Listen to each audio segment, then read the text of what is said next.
বিস্তারিত পদ্মা সেতু নিয়ে দুর্নীতির অভিযোগ বিশ্ব ব্যাংকে প্রমাণ করার চ্যালেঞ্জ দিয়ে প্রধানমন্ত্রী শেখ হাসিনা বলেছেন, দেশের স্বার্থে পদ্মা সেতু নির্মাণে ভিন্ন পথ খোঁজা হচ্ছে। এক্ষেত্রে প্রয়োজনে অন্য সংস্থা ও দেশের অংশীদার খোঁজা হবে। এজন্য ইন্দোনেশিয়া সফরে বিভিন্ন দেশ ও সংস্থার প্রতি এগিয়ে আসার আহ্বান জানিয়েছেন তিনি। প্রধানমন্ত্রীর সরকারি বাসভবন গণভবনে এক সংবাদ সম্মেলনে তিনি এসব কথা বলেন।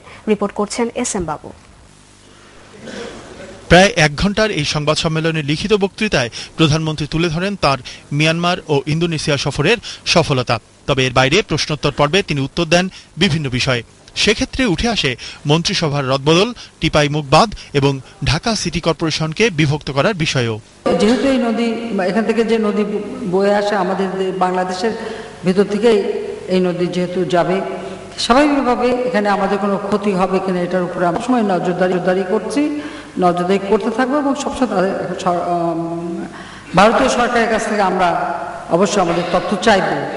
মন্ত্রীদের দপ্তর বদলে যোগাযোগ মন্ত্রণালয়ের পরিবর্তনকে বিশ্বব্যাংকের চাপ নয়, সরকারের স্বাভাবিক প্রক্রিয়া হিসেবেই ব্যাখ্যা করেন প্রধানমন্ত্রী শেখ হাসিনা। তবে বিশ্বব্যাংকের অভিযোগ এবং পদ্মা সেতু নির্মাণে সরকারের ভিন্ন ভাবনার কথাও বলেন তিনি।